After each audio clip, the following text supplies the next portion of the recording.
special.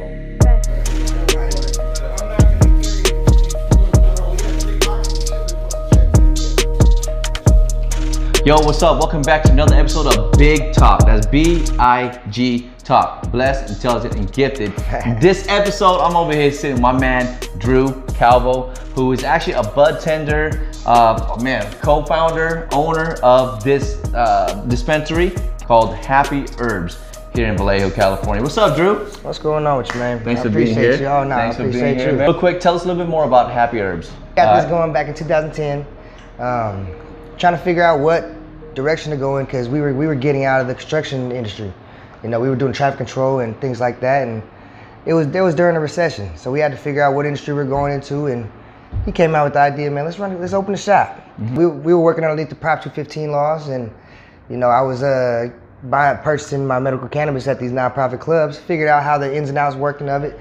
Ended up becoming friends with somebody who had their own shop, and they were running the shop. And from there, we sat down and talked at home. Said, man, let's do this, and got the paperwork together. Opened up in 2011 our first storefront at El Sobran in California. It was called MCPG 3PG, which was Monterey County Patients Group, Perfect Plants, doing business as Perfect Plant Patients Group, which is where the 3PG comes from. But from there, we just put that together. He ran it for the last 8 years. It started becoming legal in 2018 with the pass of Proposition 65, and from there, we're here. You know, we got our licensing. It's been 8 years now, and we're just keeping it rolling. Everything's lab tested. You know, gotta pay our taxes to California and things Absolutely. like that. But besides that, yeah, I mean, it might be a little more expensive than what people are used to buying on the streets, things like that. But this product is proven.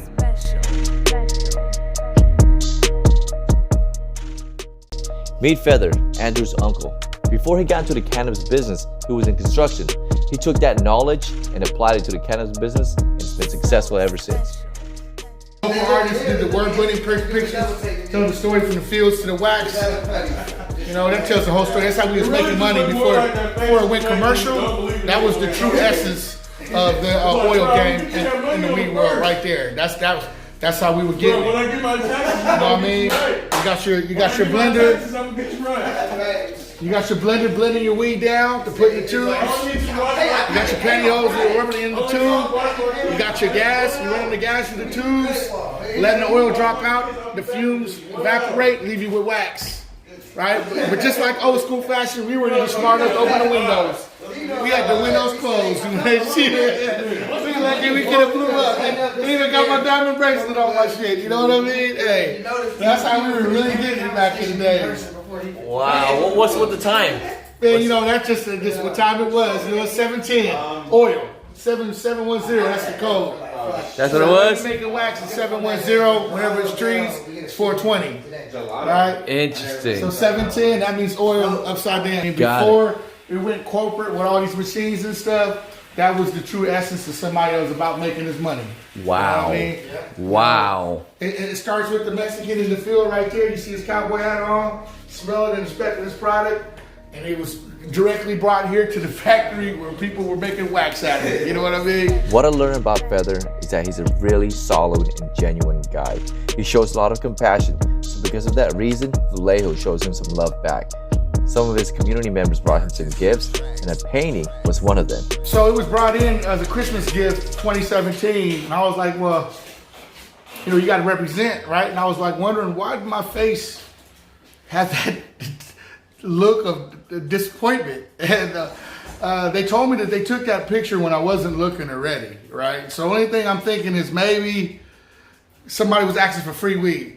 You know what I'm saying? Yeah. The term we use is compassion. Somebody come here to say, hey, you got any compassion for me? That was usually the code word for, look, man, I'm broke, but I need to smoke.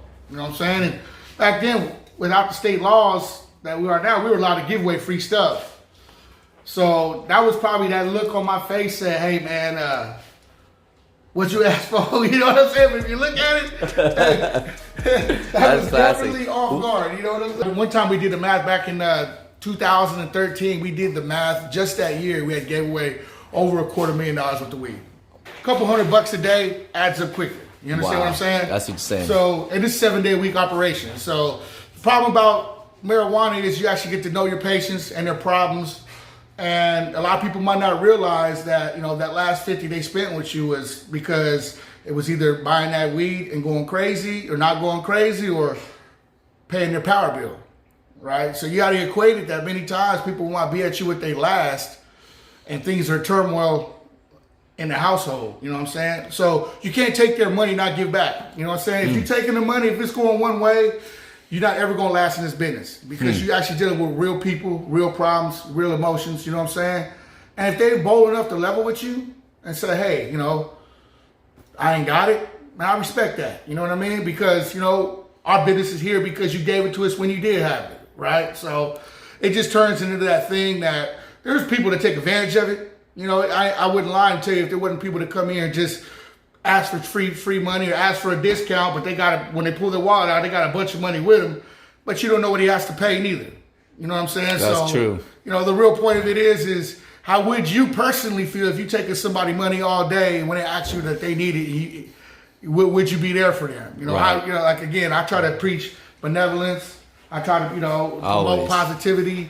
And, God gives back to those who give out one way or another. It might even be directed through that person.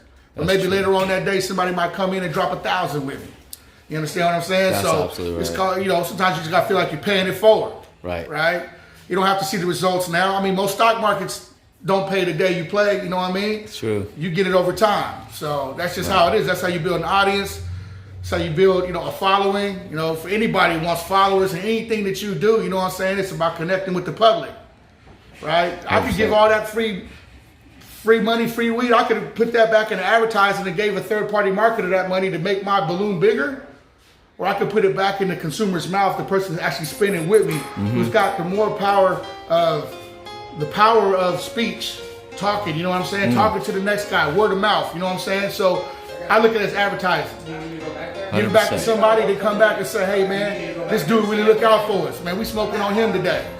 Wow. You know what I'm saying? That's going to speak way more volumes than a webpage that's got all the stars on it. I agree. Right on, Feather. I think it's due for another painting then. Yeah, oh shit, yeah. Let's do a good one, man. Yeah. Be smiling, you know what I mean? Yeah, exactly.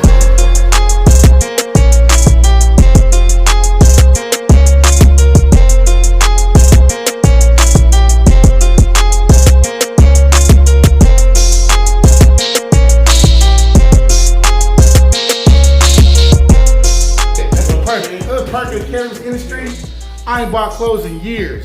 We just rock the shit they give us, man. You know what I mean? With the medical marijuana, or marijuana itself, I feel like it's a better alternative than any other prescription pill, drug, however you look at it. Something that doesn't destroy your life, like on the narcos or the fucking Oxycontins or something, right. Because the doctor gave it to him. Right. The doctor prescribed it to him, and the doctor said, this is gonna help you. Without sitting there and the overall knowledge of everything about it, you start taking them, and now you need them. Right. You know what I mean?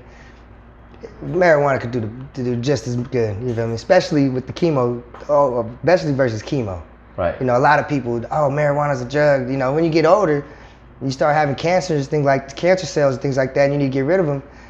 Chemo is not the best way to go. You know what I mean? That slowly just slows things down and starts to kill you slower. Right.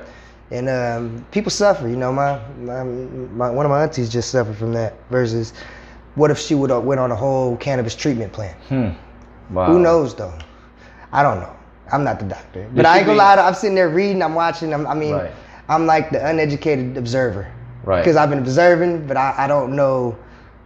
But you observe from a different perspective as a bud tender. You see some of the people that come in here. Oh, and they say they need it. Yeah, these people need it. And I'm getting people's perspectives and reviews from themselves and their personal experiences. Right. Versus me sitting there reading some shit off the internet or on the book and saying, all right, that's what it is.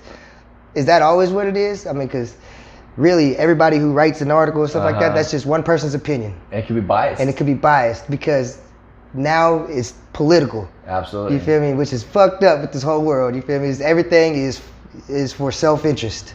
Wow. You feel me? It's by, you know what I mean? How many people really gonna give you the facts versus their personal opinion, a biased opinion that's gonna help and benefit them?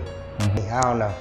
I'm trying. But I don't know. Maybe the little camera thing, I'm getting shy too. Yeah, it's all good, man. But you got what it takes up, Drew. Thank you again for being on the show, man. It's called Big Talk, where we talk about big goals, big vision, big ideas, and doing it big. That's blessed, intelligent, and gifted. Thanks for tuning in. Peace.